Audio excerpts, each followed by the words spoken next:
चलिए आइए अवतल दर्पण के किरण आरेख को समझने का प्रयास करेंगे। और जितने भी बच्चे यहाँ क्लास में बैठे हुए हैं कृपया इत्मीनान से सुनने का प्रयास करेंगे, इसलिए कि ये फिजिक्स जो होता है रट्टा मारने की चीज नहीं है।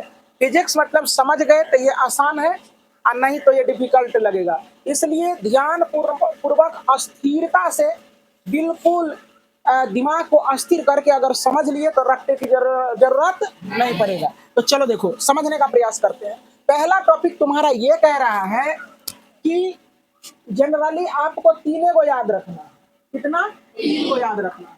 तो चलो देखो यहाँ कहता है कि पहला नियम कहता है कि दर्पण के मुख अक्ष के समानांतर, दर्पण के मुख अक्ष के समानांतर आपतित प्रकाश किरण दर्पण से परावर्तन के कारण परावर्तन के बाद वह किस रास्ते से जाता है? तो फोकस वाले रास्ता इधर से याद रख लेना कि दर्पण के मुख अक्ष से कोई प्रकाश की किरण जब चलेगी तो दर्पण से टकराने के बाद वो जो रिटर्न होगी वो किधर से? फोकस से होगा। किधर से? फोकस से। ये ध्रुव सत्य बात है या अकाट्य बात है? याद हो गया? समझ में आ रहा ना? अब याद हो गया कि जब मुख अक्ष के समानांतर रहेगा, मुख अक्ष के समानांतर, तो दर्पण से परावर्तन के बाद कहाँ से निकलेगी? यहाँ केंद्र भी होता है लेकिन केंद्र से वो नहीं जाएगी। कहाँ से जाएगी? फोकस से। अब दूसरा रूल ये कहता है, पहला तो हो गया बच्चे, दूसरा कह रहा है कि अवतल दर्पण के मुख फोकस से होकर आने वाली प्रकाश किरण दर्पण से परावर्तन के बाद वह मुख अक्ष के समानांतर होकर जाती है। मुख अक्ष के जस्ट इसका विपरीत है या नहीं है? मुख अक्ष के समानांतर थी तब फोकस से गुजर गई थी, अब फोकस से आएगी तो मुख अक्ष के समानांतर हो जाएगी। याद हुआ कि नहीं हुआ? फिर से समझने का प्रयास करो। जब मुख अक्ष के समानांतर कोई प्रकाश की किरणें आपतित होगी तो दर्पण से परावर्तन के बाद वह मुख फोकस से होकर जाएगी। कोई दिक्कत? दूसरा कॉन्सेप्ट ये कहता है कि जब प्रकाश की किरणें फोकस से आपतित होगी तो दर्पण से परावर्तन के बाद मुख अक्ष के समानांतर हो जाएगी। मुख अक्ष के समानांतर हो जाएगी। तो वही बात है, यहाँ समझने का प्रयास करें। समझ गया? अब तीसरा तुम्हारा रूल क्या कह रहा है कि जब कोई प्रकाश के किरणें कहता है कि देखो यहाँ देखो, जब दर्पण के वक्रता केंद्र से आपतित प्रकाश की किरणें दर्पण से परावर्तन के बाद उसी माध्यम से जाती है, मतलब ये दूसरा रास्ता नहीं खोजता है, नहीं अपनाता है। क्लियर हुआ बात? कि देखो यहाँ वक्रता केंद्र से आपतित प्रकाश के किरणें दर्पण से टकराने के बाद उसी माध्यम से गुजर जाती है, उसी माध्यम से गुजर जाती है। बात पता चला?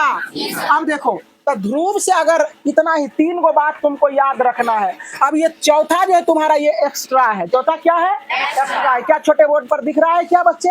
समझने का प्रयास करेंगे। जब कह रहा है क्या, यदि कोई प्रकाश की किरणें ध्रुव पर आके टकराएगी तब परावर्तन के नियम का पालन करते हुए वो रिफ्लेक्ट हो जाएगी। जैसे एंगल आई देख रहा है, एंगल आई एंगल आर के बराबर हो जाएगा। एंगल आई बराबर के एंगल आर। तो कितने बच्चे को याद हो गया? हाथ उठाएंगे अगर समझ गया है तो। इसमें से कितने बच्चे समझ गए? बोर्ड पर लाकर अगर पूछ दे तो बता सकते, हाथ नीचा करे। बहुत बहुत धन्यवाद। फिर से मैं सुना देता हूँ, मनन करके पढ़ने का प्रयास करो। देखो समझो, कहता है पहला नियम कहता है अवतल दर्पण का किरण आरेख ये कह रहा है कि जब मुख अक्ष के समानांतर प्रकाश की किरण चलेगी तो दर्पण के बाद वह फोकस से जाएगी। दर्पण से परावर्तन के बाद फोकस से होकर जाएगी। याद हो गया पहला? दूसरा, दिमाग ऐसे करके आंख बंद करो, मुख अक्ष के समानांतर आ रही है, टकराई तो फोकस से होकर चली गई है। छप गया दिमाग में?